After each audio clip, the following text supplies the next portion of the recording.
No,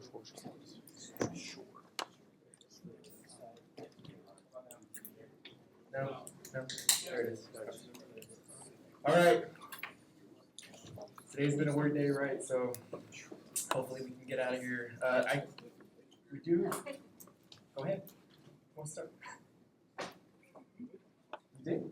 There you go. All right, guys. We got a lot to go through, at least for my course, and I know you guys have maybe a test tomorrow. So I'm going to try to push through the time that I have because my goal is to try to get through all our lectures by this week. If not, then we'll try to use that virtual day if we need to. Because I know you guys have farm, you guys have radiology, and then my test after that. So I want to give you guys time to study next week. Real quickly, quick review. What do you guys think?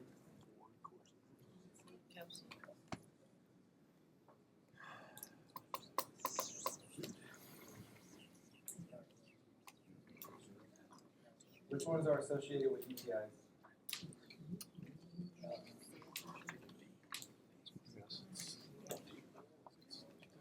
Struvite.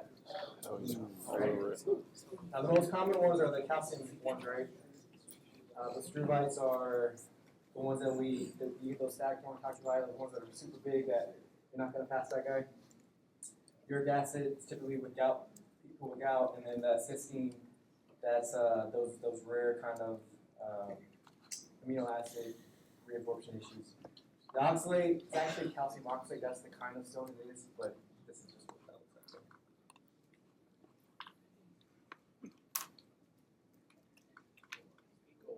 E. coli, yeah. E. coli is far more the most common. I mean, that's typically what you're going to see whenever you get. There are rare exceptions, but E. coli is definitely the main thing you're going to see. Right?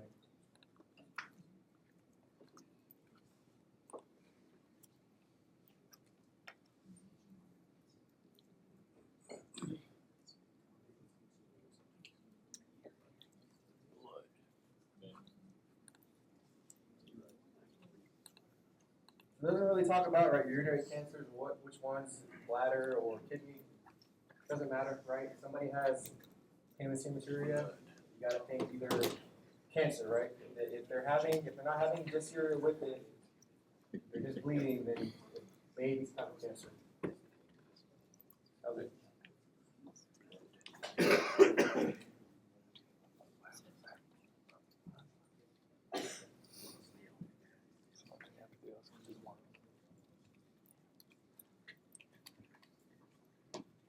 All right, so we're gonna talk about the male reproductive system, and then this is gonna happen. You're gonna see a lot of dudes who come in with just all kinds of different types of genital complaints, and your job is to help them, right? So just a quick recap. Male genitalia consists of a number of organs, right? We got the penis, obviously. We got the foreskin that covers the head of the penis, the glands of the penis. We got the scrotum, where the testes are actually inside of. And then we got the prostate, and typically, especially in young guys, we don't really worry about the prostate too much, although they can develop issues with their prostates. It's more of an old-timers issue, but sometimes we get, especially in our young folks, they can get prostatitis where they get an infection of the prostate. So that's kind of the one thing that we get concerned about for young folks. Let's just quickly talk about the inguinal canal, right? The inguinal canal, that's the canal where our testes actually descend from our abdomen into the scrotum. So typically the testicles, when they're forming, when we're in the utero, they're going to form our abdomen, and over time they're going to slowly descend down through that inguinal canal and down into the scrotal sac. In the actual somatic cord, that's where most of our blood vessels are at. That vas deferens, that actually where sperm actually gets sent to be ejected out of the body. You got your pemphigoid plexus. Those are blood vessels. Those are super important, especially when we talk about varicoceles. And then you got the actual testicle itself. On top of the testicle and behind the testicle, you got the epididymis. That thing is notorious for becoming infected. So you get epididymitis. And then around the testicle, you got the tunica vaginalis, and we'll talk about that here, kind of what could happen with that, especially when we talk about hydrocele. So focusing on congenital abnormalities.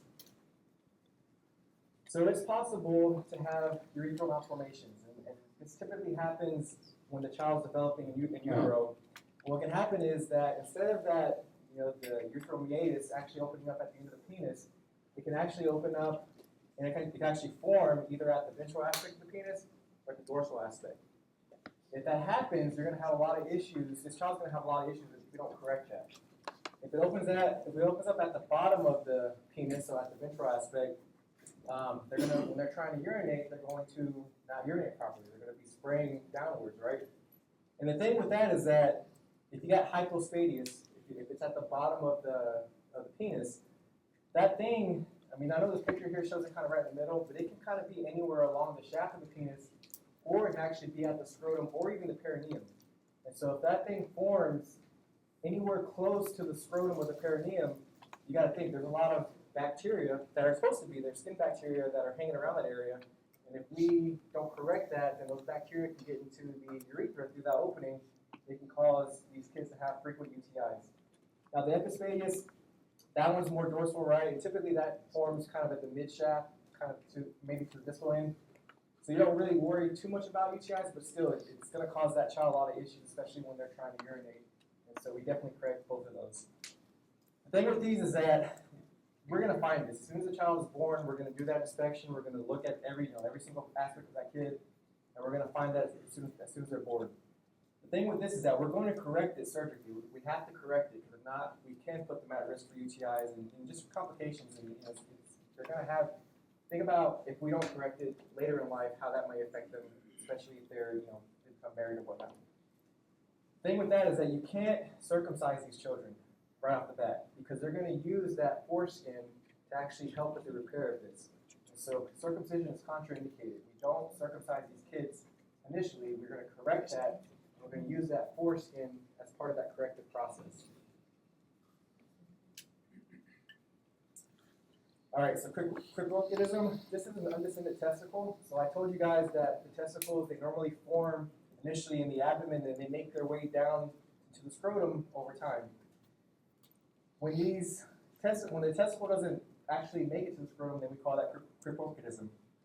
But don't confuse that with retractable testicle or retractile testicle, because people can have a retractable testicle where their testicle can sometimes be in the scrotum and then sometimes move up through that inguinal canal, but it typically comes back down.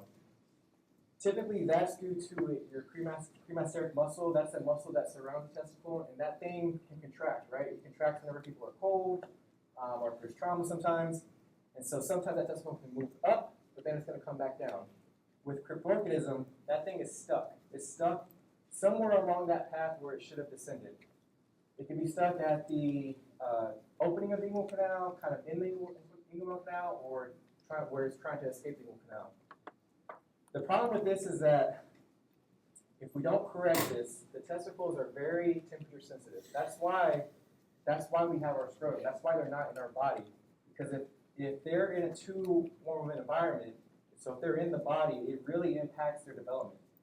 When it does that, when you have a high temperature, when you expose testicles to a higher temperature inside the body, you're going to put a lot of heat stress on them, which can cause DNA malformations. It can cause mutations. And so if we don't correct it, either testicles are not going to develop correctly, so they're not going to develop that testosterone, or we're exposing them to this heat stress that can cause these mutations that can eventually lead them later on to develop testicular cancer.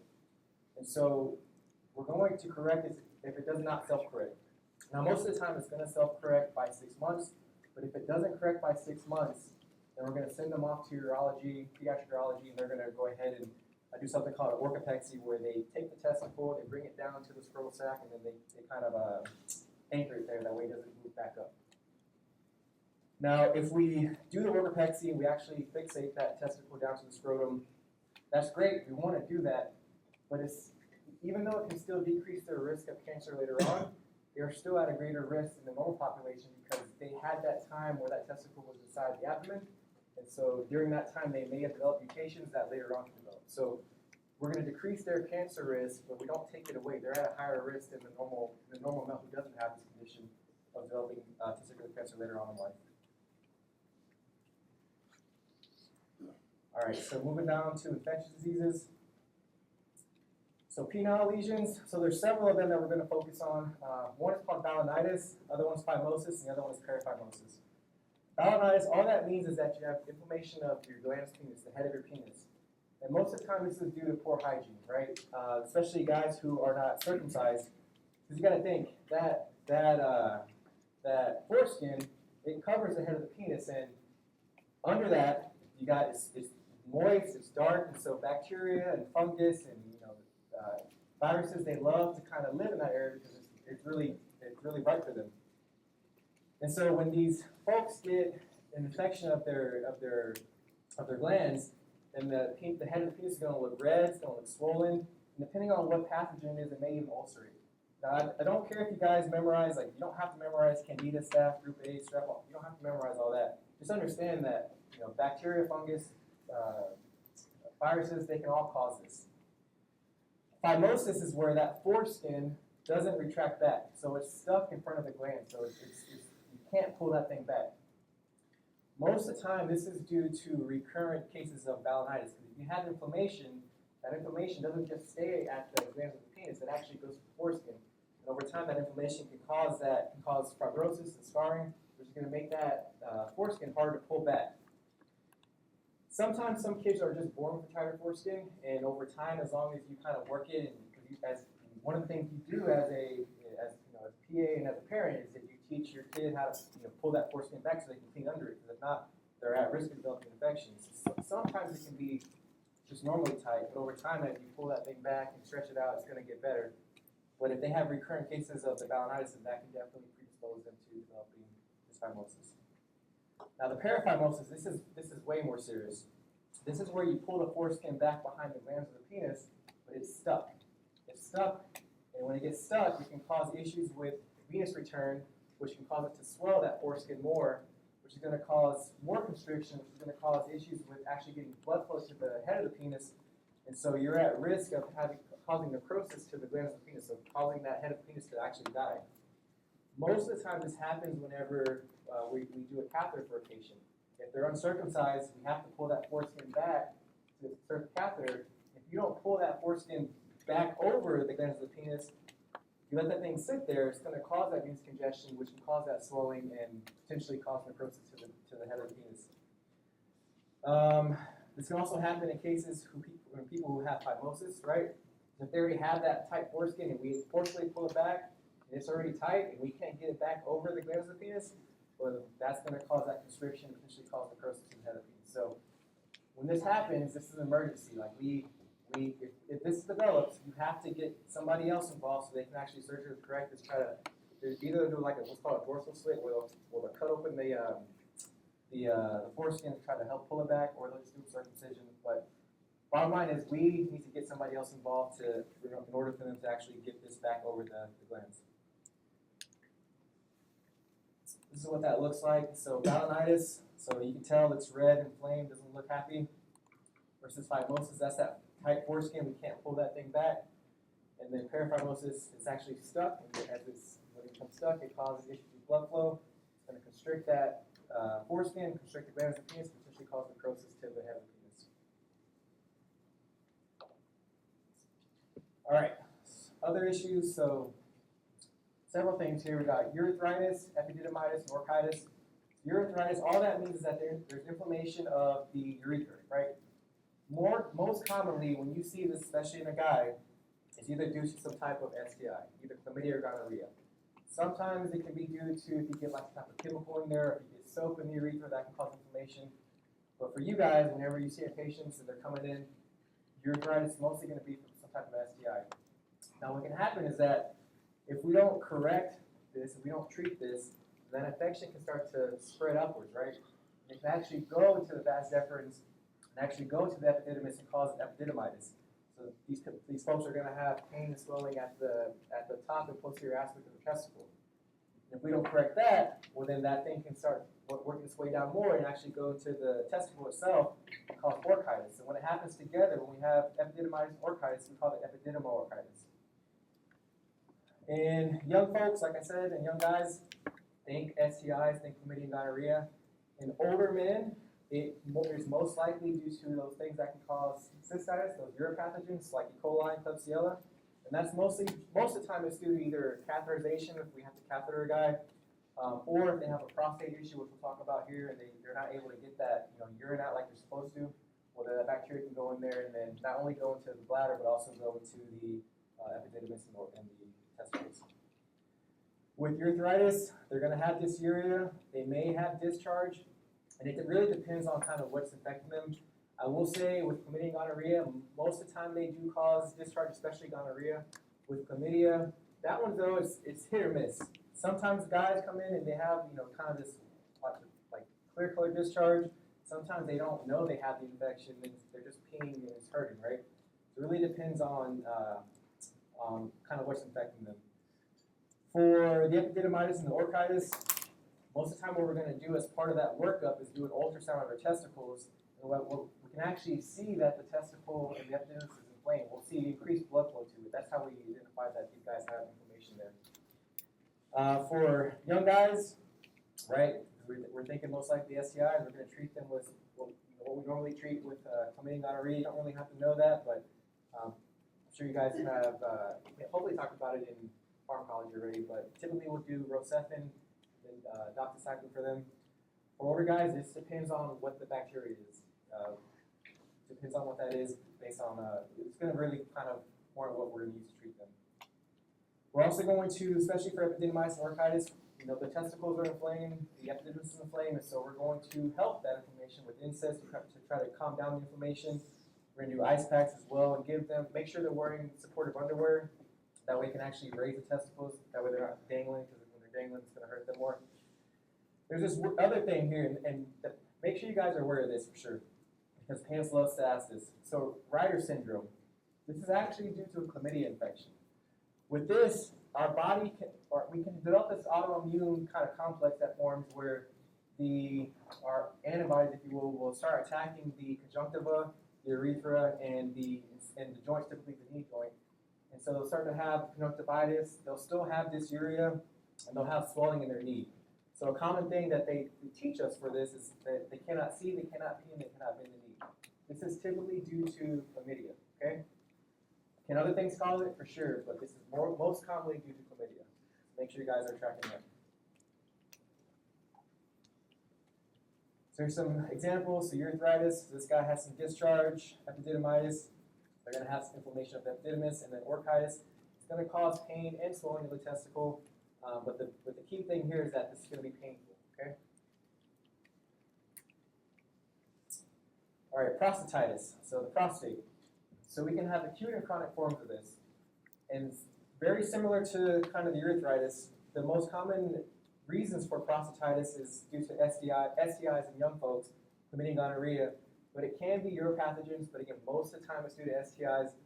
And then older folks, it's going to be uropathogens, but older guys can get STIs as well, right? So, but those are just most common. Now what happens here is that bacteria infect the prostate, right?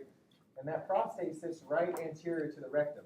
And so when that prostate is inflamed and it's starting to swell, guys are going to come in, they're going to tell you they're going to have pain in that region, but they're going to feel like they have this stool that they can't pass because that prostate is swelling and it's pushing on that rectum. And so as it's pushing on that rectum, guys are going to get the sensation that they have a stool, right? They're going to have dysuria, they're going to have urgency and frequency because you have infection of the urethra, which causes inflammation. Where that prostate sits, it's kind of right there next to that bladder. It's like right into the bladder. And the urethra actually goes through that prostate. So when that prostate's inflamed, it's going to cause issues with that urethra, and that inflammation can actually go to the bladder as well. So that's why these guys get urgency and frequency. When you do your digital rectal exam, when you do your actual physical exam, you're checking that prostate. When it's an acute prostatitis, that prostate's going to be very tender. You're going to do your exam, and as soon as you start pressing on that prostate, they're going to jump off the table because it's so tender. It's going to be warm because there's more blood flow going to it from the inflammation. It's going to be enlarged because it's swelling, and it's going to feel boggy. And what that means is that it feels kind of like soft and spongy. Normally the prostate is firm. When you go and you push on it, it's going to feel like it's kind of full of water. And then oftentimes they'll have a fever as well.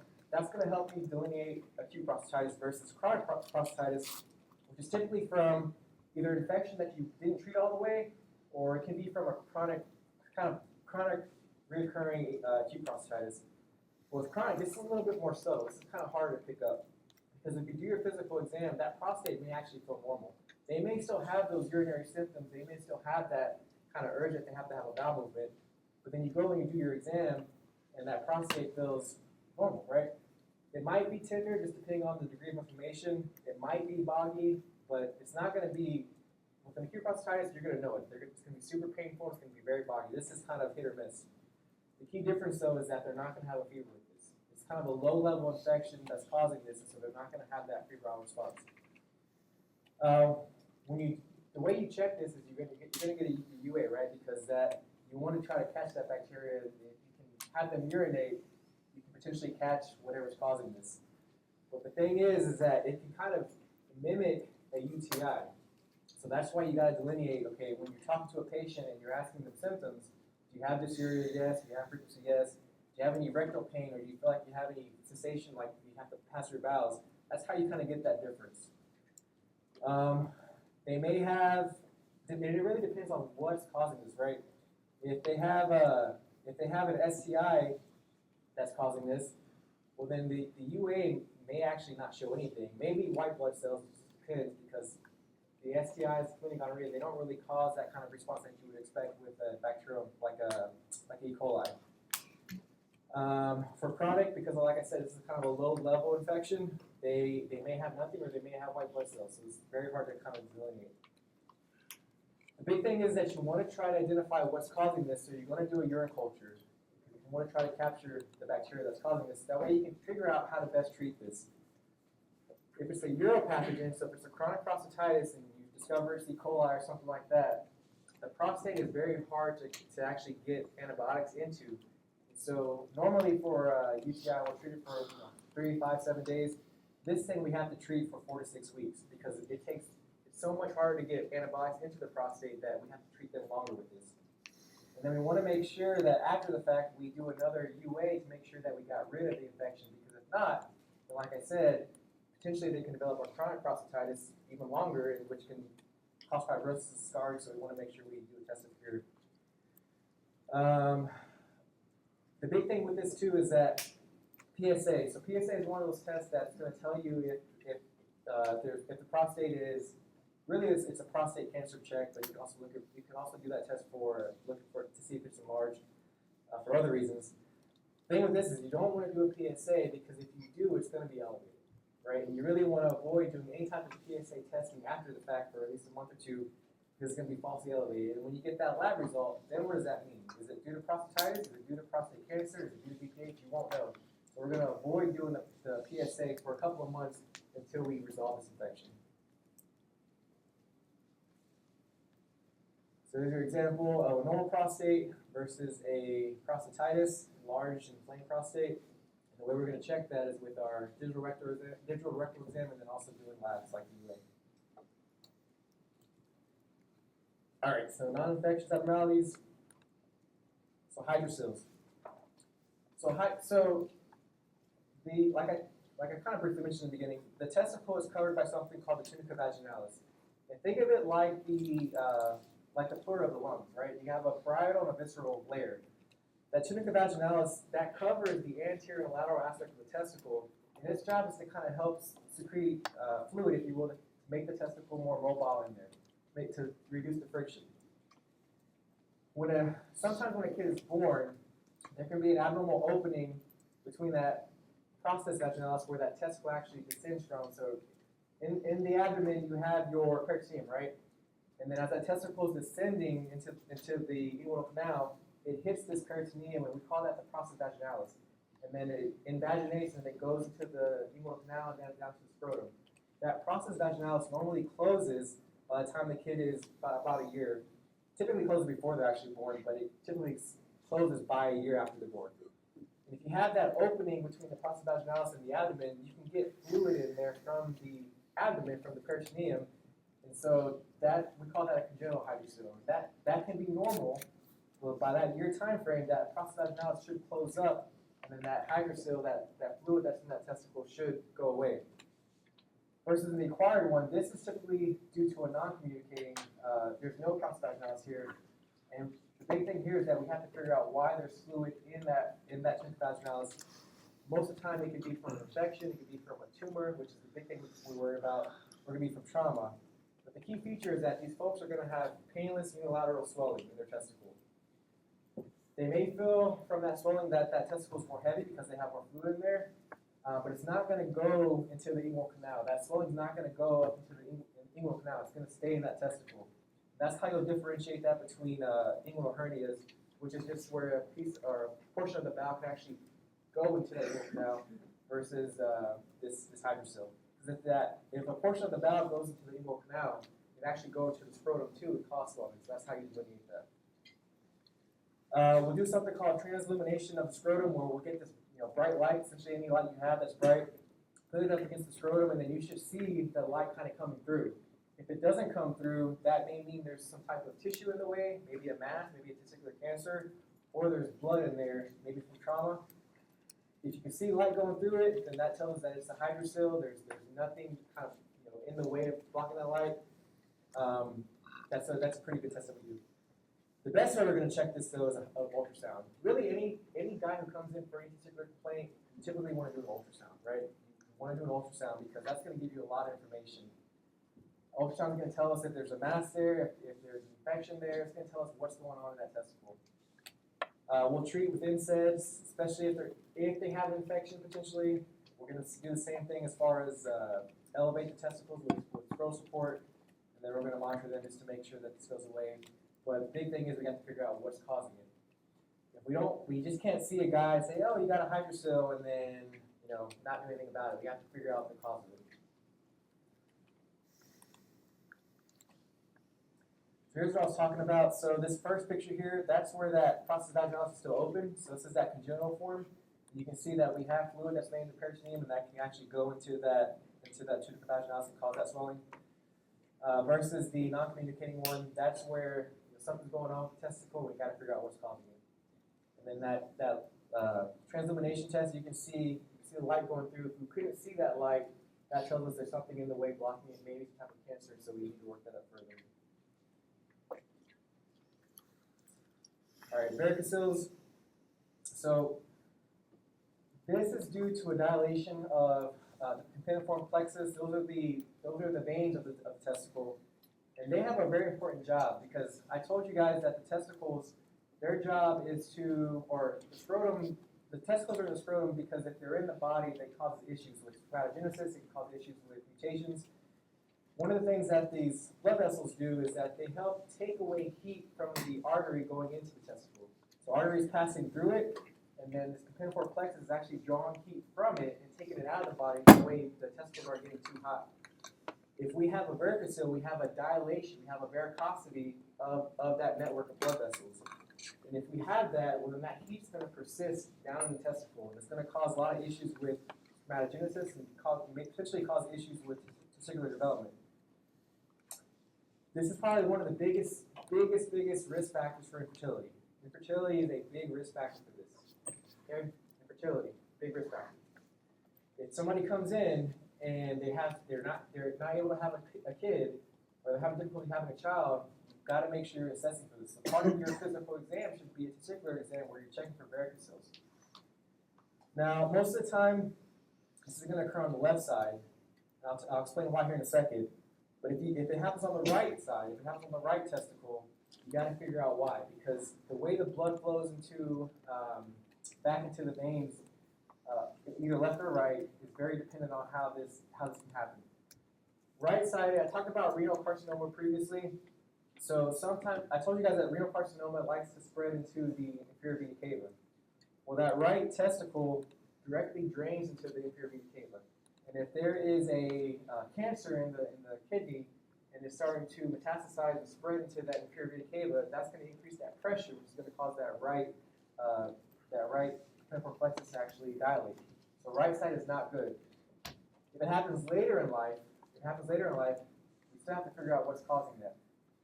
Because can you get kidney cancer on the left side? For sure you can, but it's typically going to be, especially for this case, on the right hand side. When you do your physical exam, you're going to actually see these varicosities. You're actually going to see them in the testicle. It's gonna feel like a bag of worms. That's a term that the pants likes to use, bag of worms in scrotum. Whenever they valsalva, it's gonna increase pressure in that plexus, and so it's gonna cause that to dilate further. We're gonna do an ultrasound because that's gonna give us the best picture of what's going on in the testicle. If we just are doing a physical exam and we find it and they're not, having issues with having children, we're not going to do much for it. If they're having pain or if they're having difficulty actually having a child, then we're typically going to send them to urology where they'll correct that.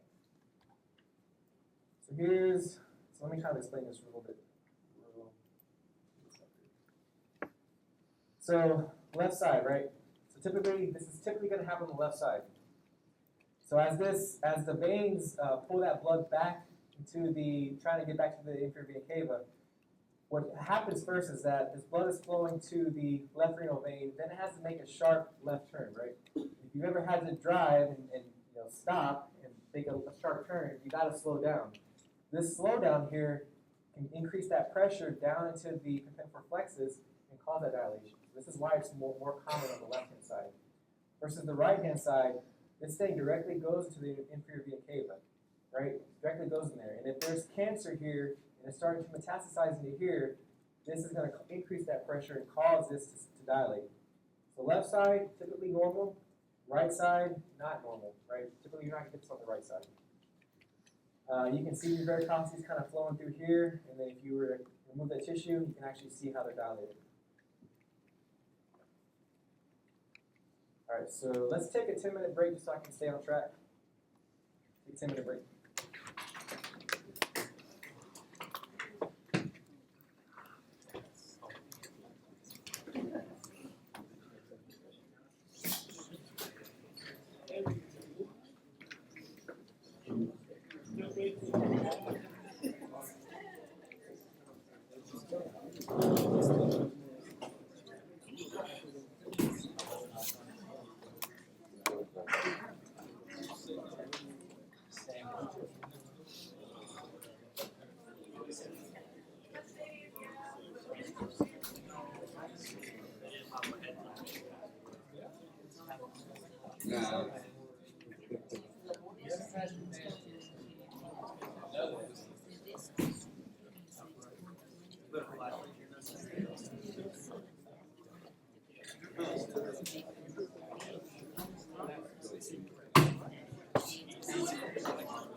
The rest I was like, that just don't make sense. Like, there's another one, another one was a gag. She had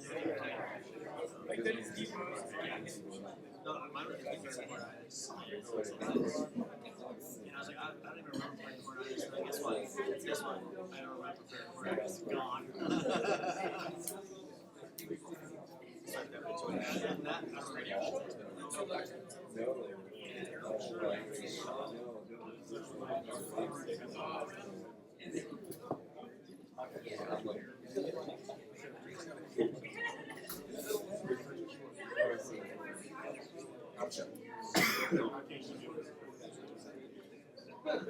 one on a radio show that was doing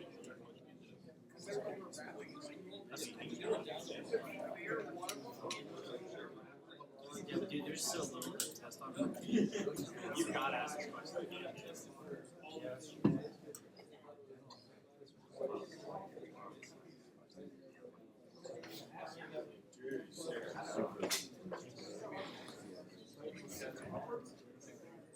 you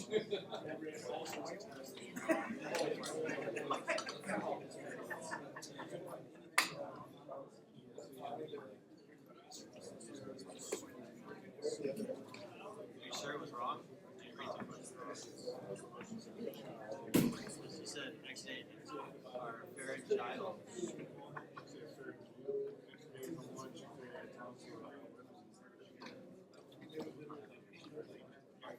Which read it was a document.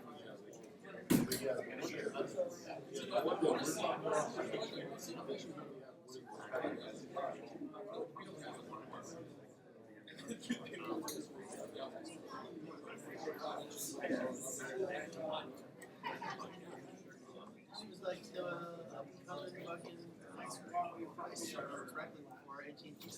You fucks.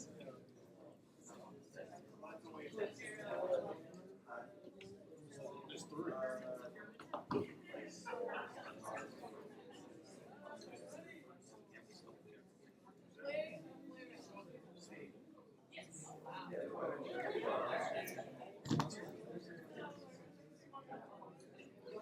Oh no, 144 is the favorite. No cough. Inner cervical bit bad. Exit. Pharyngeal exit, you're at 3. Yeah.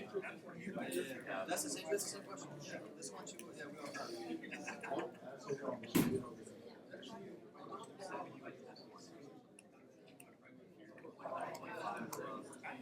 I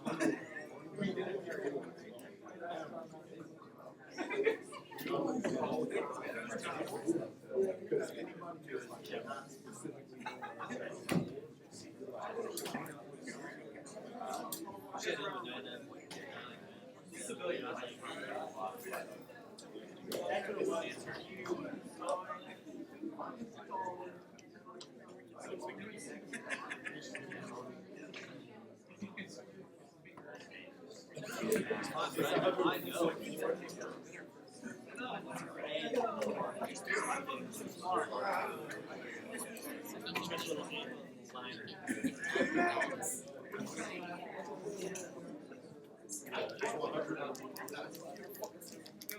Yeah, I was going for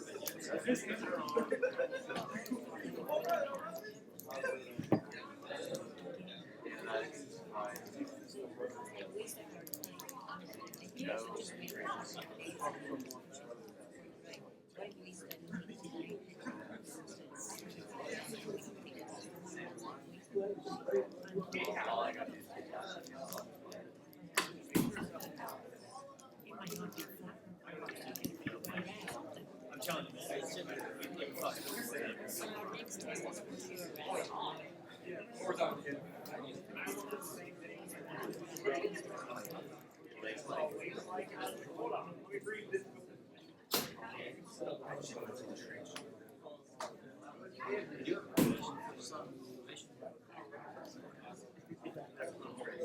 I know this good.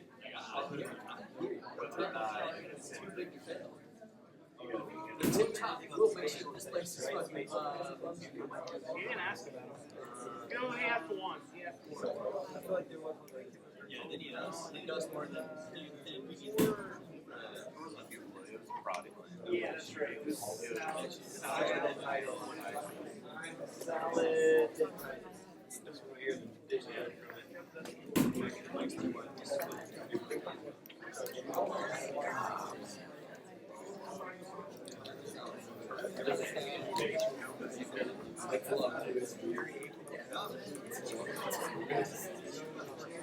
It's not where you take water.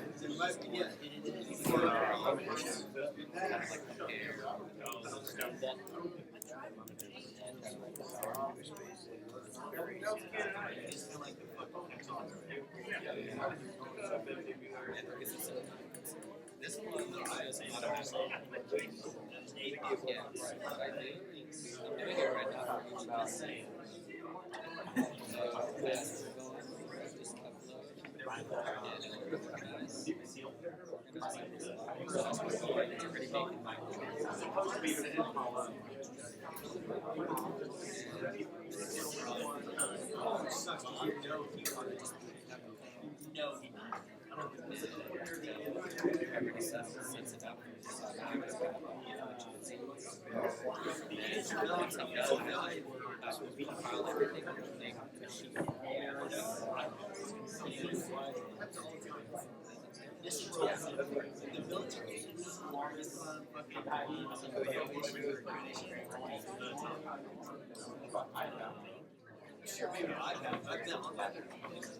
Where does it say,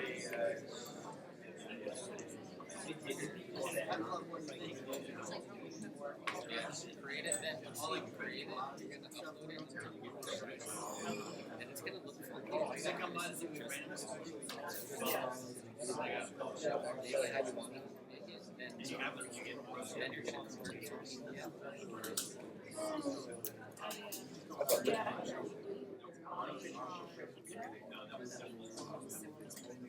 it was the easiest one for me to send. Alright, like watch the one.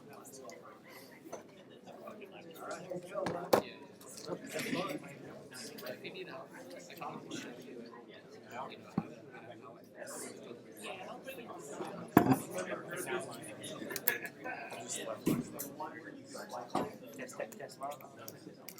how Test Friday. Alright guys, let's kick back up here. So talking about testicular torsions. So testicular torsions, these are very, very serious things that can develop in a guy. So with this, the testicle actually, the somatic cord can actually twist and turn. And when it twists, it's going to cut off that blood supply of the testicle. If we cut off the blood supply of the testicle, it's going to start becoming ischemic. And if it starts becoming ischemic, eventually it can become necrotic, right? And so we got to make sure, and these guys are going to have a lot of pain, they're going to have a lot of swelling from that blood flow being cut off to the testicle. We're going to treat these quickly, because if not, then this person is going to lose their testicle from that lack of blood flow. 4 to 6 hours is when infarction typically begins, but if it lasts greater than 12 hours, you're typically going to lose that testicle. So we got some time to fix this, but not a lot of time, okay? This mostly happens between the ages of 12 and 18. That's because during that time, that's when guys are going through puberty. These testicles are getting bigger, and as they're getting bigger, they potentially can rotate if they're growing too rapidly. Trauma too, very, very common. If somebody has trauma to their testicles, if they're riding a bike and they hit their testicles between that middle part of the bike, or they get kicked or whatever, right? Or even cold. And I told you about that cremaster muscle where it actually contracts when it's cold to bring the testicle closer to the body. If this thing contracts too forcefully, it can actually twist that testicle, twist that somatic cord, and cut off that blood supply to the scrotum. These guys are going to let you know they have testicular pain because they're going to have very, very severe pain. It's typically only going to be unilateral because most of the time you're not going to have bilateral torsion. It can happen maybe, but most of the time it's unilateral. Their testicle is going to sit a lot higher, so we call it a high-riding testicle. So you're going to look at your patient, you're going to see that one testicle is very high versus the other. When you do, there's something called the cremasteric reflex. I don't know if you guys heard about that. So essentially that, you take your patient, you rub the inner aspect of your thigh, and when you do that, that cremasteric muscle is going to reflexively jump up, right? It's going to contract. And so if you do that test, if you rub the inner aspect of the thigh, and the testicle doesn't move, that's not normal. It should jump up. So if they don't have that, that tells us that that somatic cord is twisted, and so it can't contract because everything's twisted up, it's already up in there. So when you touch that inner thigh, you're not gonna get that movement. We're gonna do a testicular ultrasound. We're gonna do something called Doppler, where we can actually see the blood flowing from and to the testicle. We're not gonna see any blood flow going to that testicle. The way we fix this is kind of two ways, right? If you need to fix it right now, like you're by yourself or you're in the ER and there's nobody else to get involved, then we're going to do manual detorsion where we actually take the testicle and we flip it the other way, right? We twist it the other way.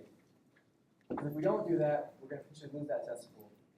But even if you're successful, even if you do that manual detorsion and you're able to get that blood flow back, you're still going to get urology involved. Because the risk of that happening again is very, very high, and they're still going to go and do the orchopexy where they fix that testicle into the scrotal sac. Even if you do detorsion and you save it and the patient's feeling better, you still need to get urology involved because they need to go in there and do surgery so it doesn't happen again. If the testicle actually dies, then we're going to remove the testicle. So orchiectomy, we're going to actually have to remove it because you don't want dead tissue in your body. Here's that example of that cremasteric reflex. So you rub the inner aspect of the thigh, and that testicle should jump up, and then it comes back down. If it's not doing that, that tells us that there's probably torsion going on. Most of the time, the testicle is going to rotate medially, so inward. So the way we torsion it is we actually go the opposite way, like opening the book. Now, if you're doing this exam, or if you're doing the torsion, and because it says 70% of the time, right? Could it be the other end? Potentially. So if you're doing it, it's making it worse, so then you just go the other end. Go the other way. More often than not, you're going to be successful if you just rotate outwardly. It's one of those risks, right? But it can happen. So here's an example of a necrotic testicle. Obviously, hopefully you guys see that that real dark purple one is not normal. Versus the other one, this guy had a torsion, but they still are doing surgery to correct it. They just pulled it out to actually torsion themselves. But the other one on the right here, we can still salvage that one. The one on the left, that one needs to be removed. All right, BPH, so benign prostatic hyperplasia. So as guys get older, they start to have certain hormonal changes, right? One of the things that can happen is that they can make this enzyme that will cause their testosterone to be more, to act more on the actual prostate cells. When that testosterone has more of an impact on the prostate cells, it can actually cause the prostate cells to grow more, hyperplasia, right? Grow more of those cells. It can actually cause them to live longer too. If those prostate cells are growing more and they're living longer, and they start to impact a certain region of the prostate, and it's going to start pressing on that prostatic urethra, where that urethra actually comes through the prostate. And when it grows and it presses on that urethra, it's going to narrow that urethra, where it's going to be harder for this guy to actually urinate. Typically, this area, if you look here on that picture on the very right-hand side, there's a lot of zones of the prostate, and it's typically, you don't really necessarily need to memorize this part, but just understand that this is where the problem is. Deep within the prostate, around that urethra. The periurethral zone and transition zone, those are the zones where this actually happens. Now, these guys are growing these hyperplastic nodules, right? These increased number of prostate cells, but these nodules are growing deep. They're growing deep and around that urethra. Don't confuse these nodules that develop with prostate cancer when I talk about prostate cancer, because even though they're growing nodules, they're deep in the prostate. So you're not going to feel these. When you're doing your prostate exam, you're not going to feel nodules poking out of the prostate because they're inside deep, so you can't feel that aspect of it. When that urethra is getting compressed, like I said, they're going to have problems urinating, and they're going to have a hard time actually emptying out their bladder. So there's something called a post-mortem visual where you do an ultrasound of their bladder. You do it after they pee, and you kind of see how much bladder is still in the urine. And a little bit's fine, but less than 50 is normal. Greater than that is abnormal. These guys are going to have frequency and urgency because they're not peeing a lot, so they always feel that urge to actually pee because they're not able to actually empty their bladder all the way. They're going to have nocturia, or they're going to have increased frequency of peeing overnight because they're never emptying their bladder fully, so they're getting up 5-6 times to actually go pee during the night. And that's probably the most common thing they're going to come and see you for, which could help you diagnose, is that they're going to say, I keep getting up to pee at night. That's like the most common thing they'll come and say. Because that urethra is being compressed, when they try to pee, the actual strength of the urine is not going to be like normal. It's going to be weak. So they're going to have poor flow. After they pee, they may have post-void dribbling, where they pee and then a little bit of urine still kind of comes out. They may have incontinence if they're not able to fully get that urine out. If that bladder actually distends, when that pressure in the bladder overcomes that pressure in the urethra, they can actually lose their urine on themselves, so they can have incontinence. When you do your physical exam, you're going to feel an enlarged prostate, but it's going to be symmetrical. So it's going to be, the whole thing's going to feel enlarged. It's going to be smooth because there are no nodules actually coming out in the outer aspect of the prostate. So you're not going to feel nodules with this one. Even though nodules are developing, you're not going to feel them. When you do your PSA, your prostate-specific antigen, your PSA test, it may be elevated. Now, it's not always elevated. And one thing I want you guys to be aware is that if you ever have an elevated PSA, it doesn't matter if you think it's BPH, you don't know for sure, because PSA is a test for prostate cancer. So if you have an elevated PSA level, you have to send them to urology because it may be prostate cancer. And that's one of the things that when we talk about PSA here in a second, that's one thing you gotta talk about the patient about whenever you're doing this test. Because if it's BPH and the PSA is elevated, you're gonna open them up to a lot of potential risk of doing a prostate biopsy and all kinds of things. So you gotta talk about your patient, talk to your patient about doing that test, because it's one of those things you just don't order because you can. That post-war residual, that's gonna show you that they're gonna have an increased amount of urine in their bladder after they void. The way we treat this is with alpha blockers, so tamsulosin, Flomax, if you've heard of that. And what that helps that do is it actually helps relax the prostate and relax the urethra, that way they can actually pee better. There are other medications that you can use that can actually decrease the size of the prostate. We don't really mess with those in primary care. Normally that's urology, but definitely alpha blockers we use quite a bit for this condition. And then if it's too big and the medications that we give them are not working, we'll send them to urology and they can actually do surgery to either remove the prostate or just make that opening a little bit wider. So again, if you're doing a DRE, that prostate feels symmetrically enlarged. You can see where the growth is actually growing in the prostate. It's deep in the prostate. It's compressing that urethra, so they're not peeing like they should. Here's that post-war residual. So normally you're going to have a little bit of urine in our guys with prostate or large prostate. Whenever they pee and you just ultrasound, you're going to see a large amount of urine still left in their bladder. All right, so neoplasms, penile cancer. So penile cancer, super rare in the States, but can it happen for sure? Most of the time you're going to see this in other countries. Typically it's due to in men who are uncircumcised. Like I told you guys, if you have that foreskin still, that's going to predispose you to developing infections there and all kinds of inflammation there. And over time that inflammation can cause cellular changes to that glands of the penis, potentially lead to a penile cancer. When these things metastasize, they're going to metastasize to the inguinal lymph nodes first. So you can see here, this case right here, if you look at the inguinal area, you can see all this kind of bumpy, lumpy stuff. Those are those lymph nodes that are actually inflamed. So when somebody has penile cancer, you want to make sure you're checking the inguinal lymph nodes to make sure you don't feel any inflammation of venopathy. Most of the time, so we associate this with poor hygiene. So there's something called smegma. You've heard of that before. Essentially all smegma is just dead skin, it's oils, it's just things that can only build up there. It doesn't mean that smegma is actually causing the penile cancer. It's just an indicator that this person may have poor hygiene there. And if you have poor hygiene there and you cause that inflammation over a prolonged period of time, you can develop those dysplasias that can return to the cancers of the penis.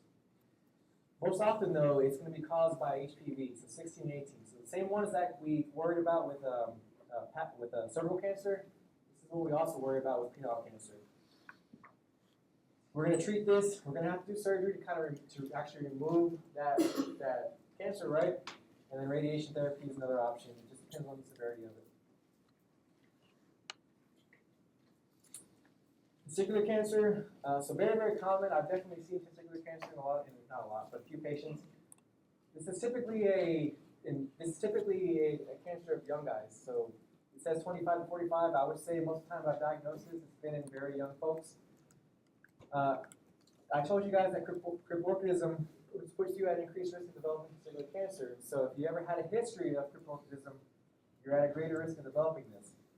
When these guys present, most of the time they're not going to have pain in the testicle. Most of the time they won't have pain. They're going to come in and they're going to say, hey, I was taking a shower, I was cleaning myself, and I felt this lump on my testicle. When you do your exam, you're going to feel it, and you're going to feel this kind of nodule, and it really depends on how big this cancer is. It may feel like a small nodule, or the testicle itself may actually be kind of swollen and firm. The testicular cancer, it grows pretty quickly though. So when you talk to your patient and they tell you, hey, I have this lump, or I have this, I feel like my testicle is swollen, you ask them how long it's been that way, and you ask them, do you feel like it's gotten bigger since you first noticed it? And these guys are going to tell you, yeah, it's been getting bigger, especially if they present a little bit later. With testicular cancer, it does spread. It can metastasize, and so we want to definitely capture it before it actually metastasizes. And the way that those lymph nodes actually, the lymph nodes that actually help get rid of the lymph from the testicle, those lymph nodes are actually in the back near the aorta. And so the thing with this is that when you do your physical exam and you're checking the inguinal lymph nodes, they're going to feel normal because that's not where the lymph node drains to. So these guys may actually present with back pain because those lymph nodes are enlarged and they're swollen, and they're around the aorta in the back, in the rectoperitoneal area. Definitely can spread to lungs. That's definitely one of the most common areas that a lot of cancers spread to, but testicular cancer is one of them. And the way we're going to try to identify this is with an ultrasound. So any guy who comes in with a testicular complaint, you want to get an ultrasound. It's going to give you a lot of information.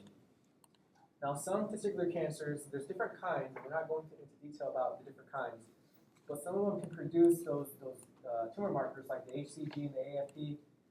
But even if you think it's testicular cancer, and you decide to do some type of tumor marker, and it's normal, it doesn't rule out testicular cancer. You still have to do the ultrasound. You still got to make sure you get the ultrasound. So normal tumor markers does not rule out testicular cancer. The way we want to tell our guys, especially when we're giving preventative information at the very end of our visits, to think about doing testicular exams. The best time to do it is in the shower, whenever they're soapy. They can actually feel their testicles and make sure they don't feel lumps or masses. But if we identify somebody with testicular cancer, we're going to get them to urology right away. We're going to do a rapid or a urgent ASAP referral to urology so they can actually, because they got to remove that testicle. So here's what I was talking about. So you can see where these lymph nodes are. So when they drain, they don't drain to the inguinal. This is the scrotum, right? Scrotal skin will drain to the inguinal canal or to the inguinal lymph nodes. So will skin of the penis. The actual testicle itself is not going to drain to the inguinal area. It's going to drain to those periaortic nodes. So it's going to drain back here near the kidney, so you can feel it in the back. It presents back there. All right, prostate cancer. So this is going to be your old timers who are going to develop this. Can younger folks get it? Not typically 20s, 30s. Typically 40s, 50s, 60s, 70s. These are kind of older folks who get this. The reason behind this is that either genetics or some type of environmental exposure, something predisposed them to where they develop these mutations in their prostate cells, which later turned into prostate cancer. What I want you guys to make sure you're aware is that testosterone is associated with prostate cancer, but it does not cause prostate cancer. So once you have prostate cancer, and you have testosterone still in your system, or if you're taking it exogenously, so we're prescribing it to you, that can fuel the cancer, but testosterone itself is not going to cause prostate cancer. So a lot of people kind of get that mixed up and confused. And actually, when you prescribe testosterone, whenever you do, one of the things you got to make sure before you prescribe it is that your patient doesn't have prostate cancer. Because if they do, and you give them testosterone, now you just add a fuel to the fire. Just understand that testosterone can fuel it, it can make it worse, but it's not going to cause prostate cancer.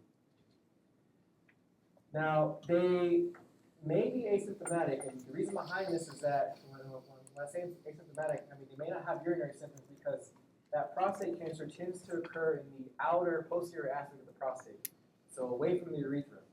Now, if that prostate cancer actually starts to spread to the prostate deeper, it can potentially cause problems with the urethra or it starts to compress it. But these patients may not present with any symptoms. And that's typically how we find it. We're doing screening and then we see that they have an elevated PSA, and then we work it up and we find out they have prostate cancer. So they may not actually have any symptoms. That posterior peripheral zone, that's where most of these cancers arise. And thank goodness that's where it arises because that's where you can actually feel it. That's where you actually feel when you're doing your DRE. That posterior peripheral zone is the part we can actually feel of the prostate. Now, can prostate cancer occur other places, like in the front of the prostate? For sure. And so you may not feel that prostate cancer, but most of the time it's going to occur in that outer aspect that we can actually feel. Commonly spreads to the bone, especially the vertebrae and pelvis. This is absolutely true. Most patients, when I found this, and we didn't catch it in time, it does spread to the vertebrae, especially the pelvis. I had a patient one time. He told me he was playing. What was he playing? He liked playing pickleball, and he was having like a lot of butt pain, right? Having a lot of butt pain, and so we do. I assumed it was some type of like musculoskeletal injury because he played pickleball, but he was older and he was actually having urinary symptoms too. And so I said, let's go ahead and just make sure we did a DRE. I didn't feel a nodule, which happens. But I ended up doing a PSA. We did a PSA, it was elevated. I sent him over to urology for that workup, and he had metastasis, prostate cancer to his pelvis. So the reason is because when the blood, the venous drainage of the prostate actually drains into the vertebral and the pelvic bones. So this is a very, very common area which can metastasize to. PSA, so PSA is going to be that standard of what we need to do to try to identify this, the prostate specific antigen. PSA can be elevated in BPH2, right? But this is this test is a check for prostate cancer. And so whenever we are going to do this test, we got to make sure we're doing something called shared decision making, where we talk to our patient, because they may not have any symptoms, right? It's one of those things that we do periodically as a preventative type of medicine, that we say, hey, you're at that age of 55 where we can start checking your prostate, we can start doing that PSA. Understand that it might be elevated due to BPH, or it might be elevated due to prostate cancer. We can't tell until we actually go and do further workup to identify this. And then you tell them the risks, right? The risks are, if it's elevated, we're going to send to urology. They're going to do a transrectal ultrasound, which is not a comfortable exam. They're going to have to take biopsy of your prostate, which can lead to infection and pain. And so once your patient says, hey, I'm cool with that, if it's elevated, I'm okay with that risk, then you order that PSA test. So it's not one of those you just kind of order because it's that time. You got to talk to your patient about that. When we identify elevated PSA, typically we're going to refer them to urology. That's what you're going to do.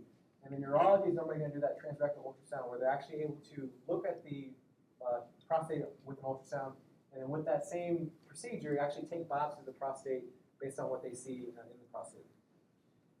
The way we treat this kind of depends on the severity of the prostate cancer. So we kind of talk about grading initially in the first block of this pathology. It depends on how severe those cells look as far as dysplasia goes. Sometimes we can just kind of monitor them, so they have a low level of dysplasia, so they have cancer, but the type of cancer they have is not, they're most likely going to die from something other than prostate cancer, so we can just watch these guys.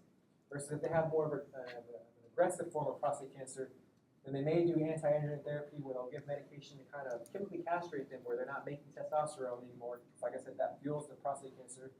Or they may do surgery or radiation. Just it really depends on the severity of those cells. We're going to definitely do, though, a DRE and a PSA. You want to do both of those to help identify this.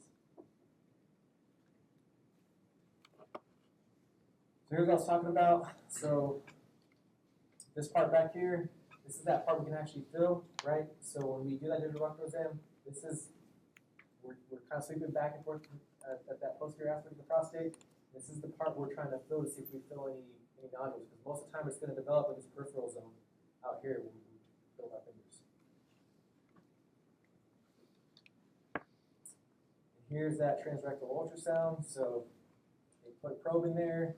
That probe has a device where it can actually take samples of the prostate, and then they'll take that, send it off to pathology, and then pathology will tell us kind of the severity of that prostate cancer.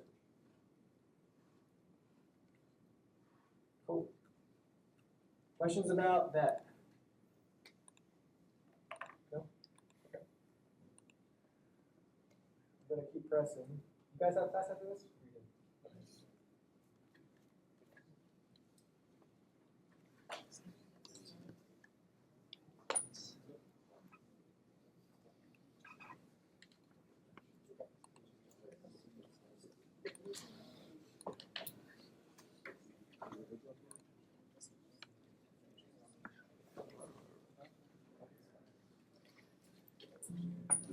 Okay, so moving on to the female reproductive system. So we're going to talk about the anatomy, different infectious diseases, menstrual disorders, pregnancy-related disorders, and then neoplasms.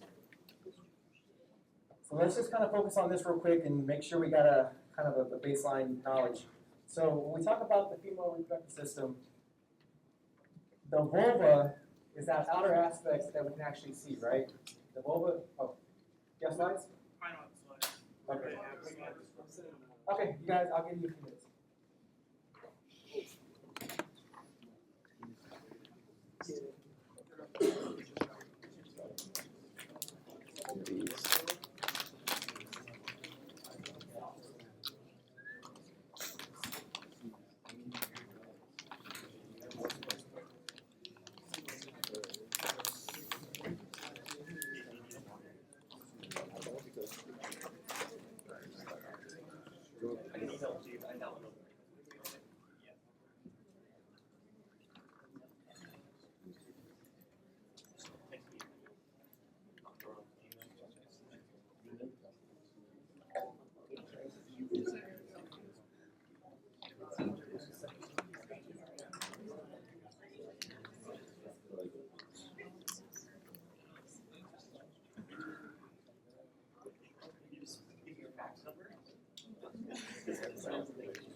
So, yeah, it's insane.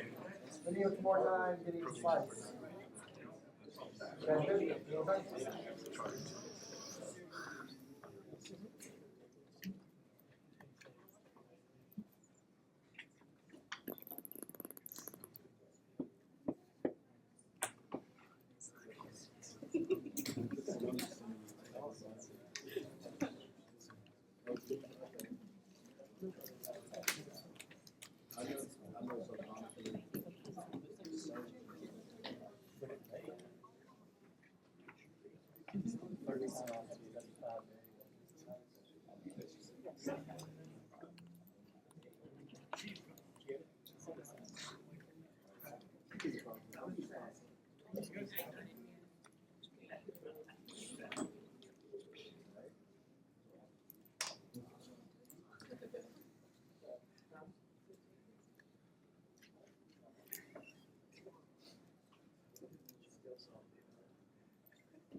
Enough of it?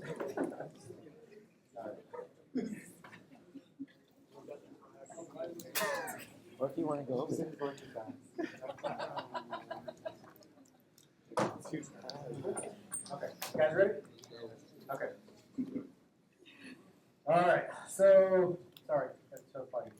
So the vulva is that outer aspect of what you can see on physical exam, right? It consists of the clitoris, the urethral opening, the labia minora majora. That's the vulva, that's all that outer aspect. Versus the vagina is what you can't see, right? It's what you actually do. Whenever you're doing your exams, your speculum, and you're putting the speculum inside, goes inside the vagina. You cannot see the vagina, you can only see the opening of it, okay? You also got the uterus, which we'll talk about here, which is super important. It's going to cause a lot of issues with females. The ovaries, which make estrogen and progesterone, the female sex hormones. And then over here, I just want to make sure, you're going to get this when you get into OBGYN. They're going to go into detail. I'm not sure if they did this in AMP already or not. But I just want to make sure you guys are tracking that. Don't worry about memorizing or it's FYI, right? But what I want to make sure you guys are tracking is that the estrogen, which is that, very, very important in reproduction. Estrogen, when we talk about a woman's menstrual cycle, right? Typically it's 28 days long. Halfway through that point, they have ovulation, they go through ovulation. But before that, so at the start of menstruation, when they actually start having their period, there's going to be a lot of estrogen being produced, right? Estrogen is coming from the follicle, where that the ovary actually makes. Estrogen is going to make something called the endometrium hyperproliferates. growing. That's that first part of the cycle where the estrogen is doing this thing and it's causing this endometrium to actually grow and really the main objective there is to hopefully get implanted by a fertilized egg and lead off into pregnancy. So menstruation happens, a lot of estrogen is being released, and you can see here, where's that?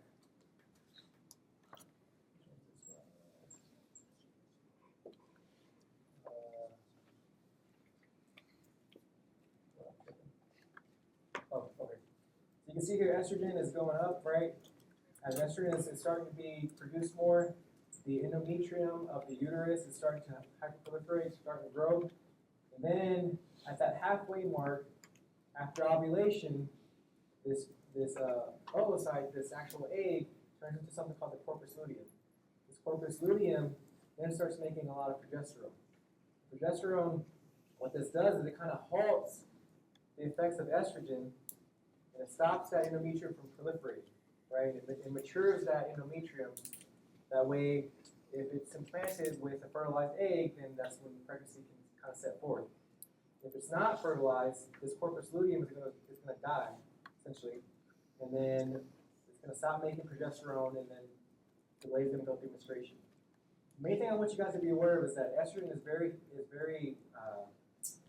elevated in the beginning of menstruation, and then towards the middle of the menstrual cycle, towards the middle of it, progesterone there's a lot more progesterone. This will make sense when I talk about endometrial hyperplasia and all that kind of stuff. All right, so infectious diseases. So vaginitis. All that means is there's inflammation of the vagina. Most of the time in the vagina, you have normal bacteria. Typically, it's lactobacillus.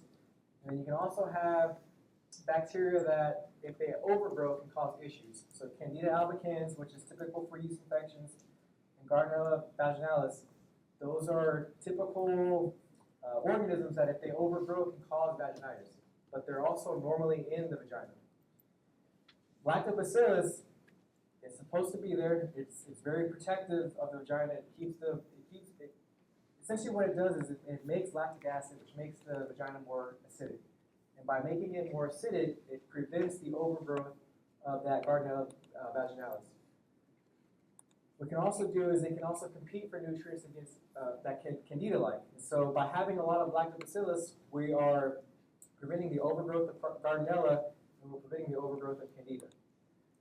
If something disrupts that balance, if we take out those lactobacillus for whatever reason, then we can have an increase in either the Gardnerella or the Candida, which can cause that vaginitis. Okay?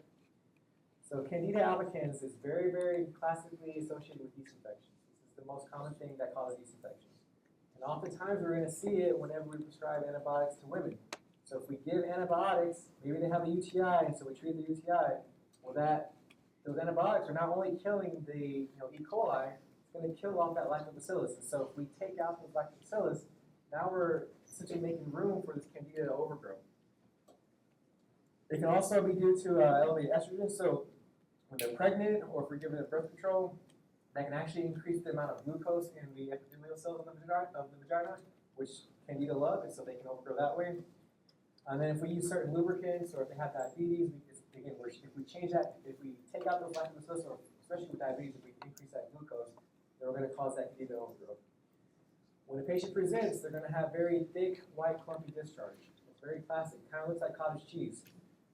They're going to have itching. They're going to have the vaginal itching. Now, if that Candida infection is now out on the vulva, right, they may have vulvar itching as well. So they may have itching both inside the vagina and outside near the vulva. When that happens, we call that vulval vaginitis. So when they're both infected, vulval vaginitis. If it's just the vagina, it's called vaginitis.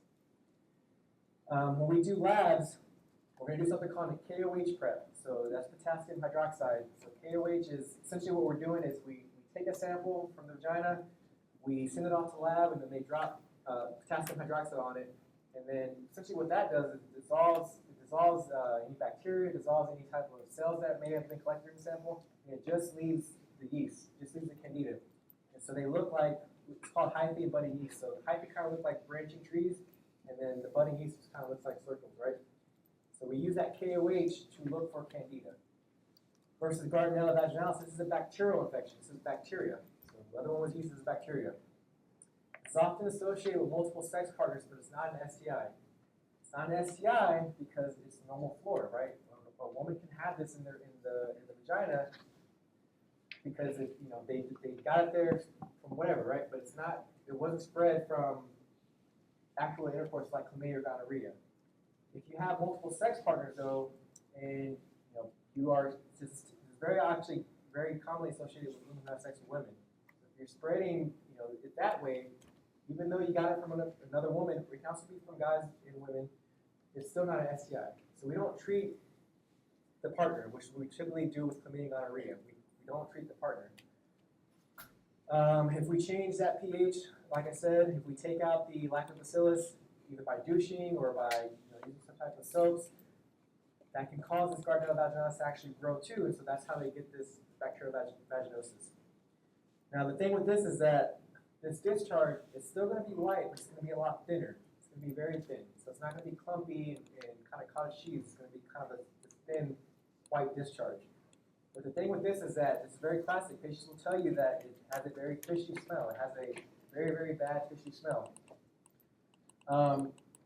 With this, the way we identify this is with labs, right? We're going to do something called a wet prep, where we take the sample, we actually take the sample, put it in a blood collection tube that doesn't have any anticoagulant, drop a little bit of saline in there, and then send that off to the lab, and the lab will take that drop and look at it under a microscope, and what they typically see are clue cells.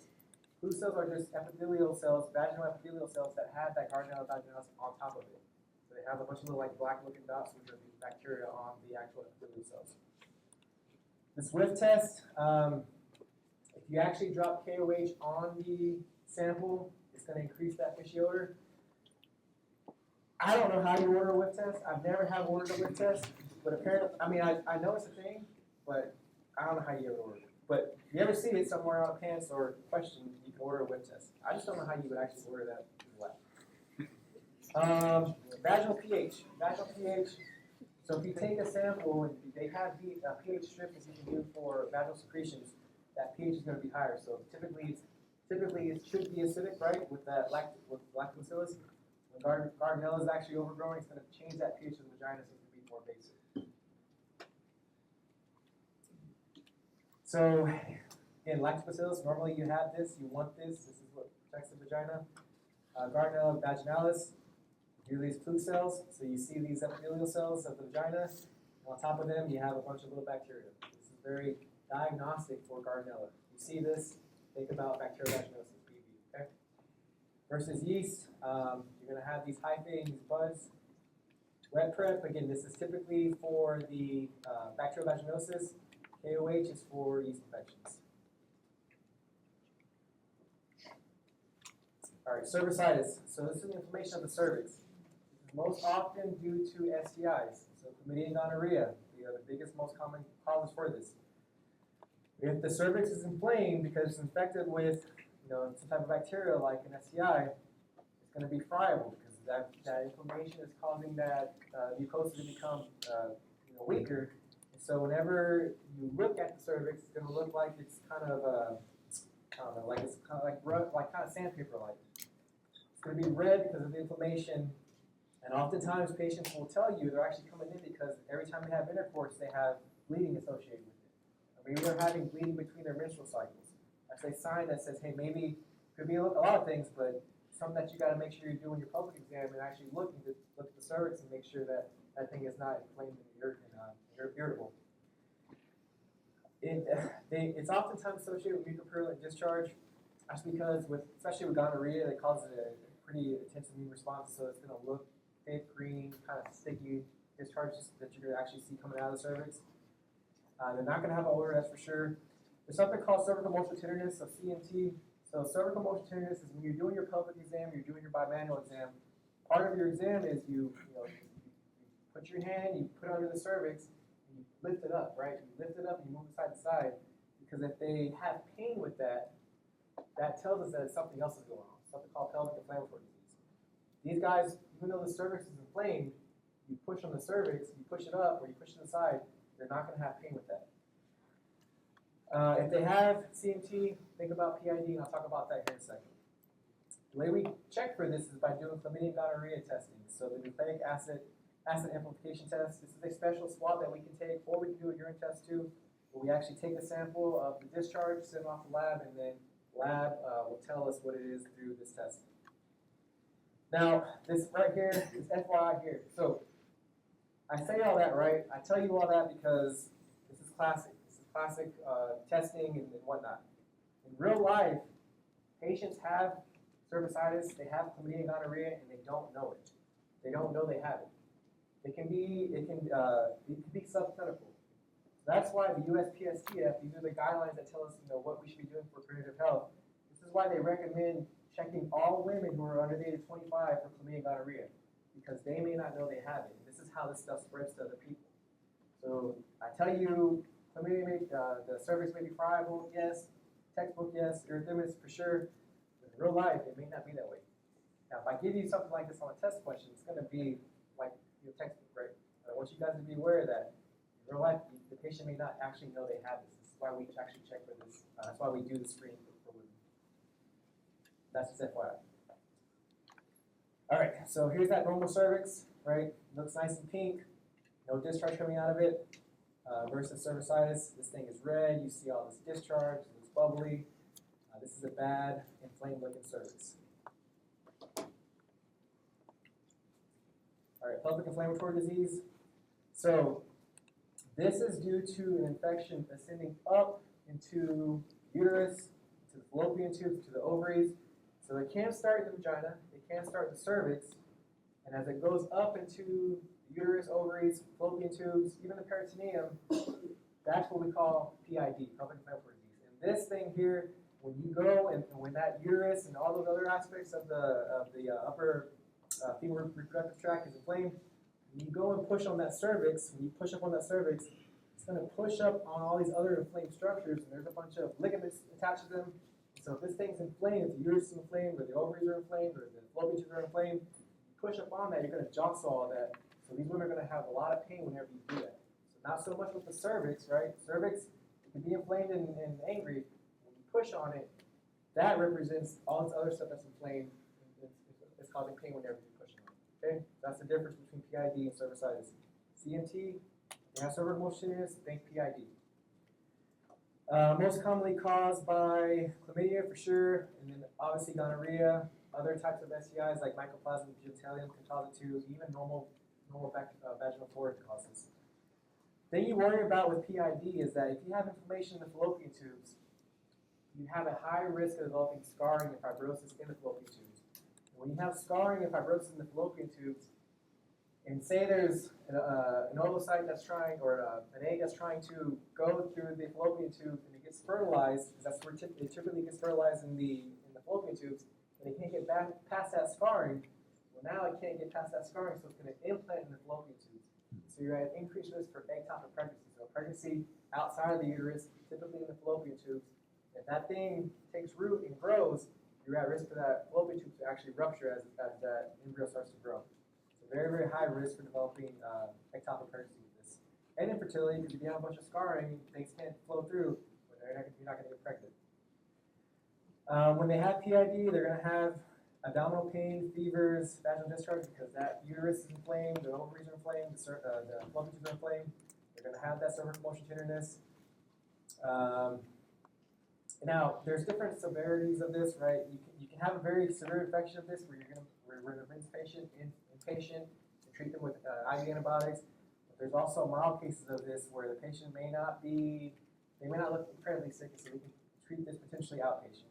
Don't really necessarily know that, just know that there's kind of varying levels of this. So here's that example of PID, right? Everything's inflamed, everything's angry. Now, once this heals, scarring can develop here, and if scar develops, and that ovum tries to get through, it can't. And if it gets fertilized, if sperm gets through this and fertilizes this ovum can actually take root here and start to grow in the actual fallopian tube and cause issues.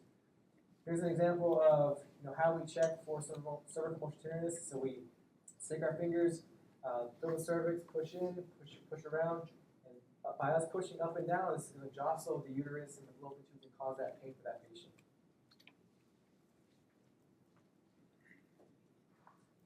Okay, let's stop here.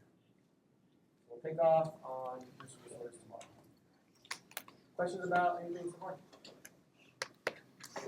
I'll see you guys. I think tomorrow.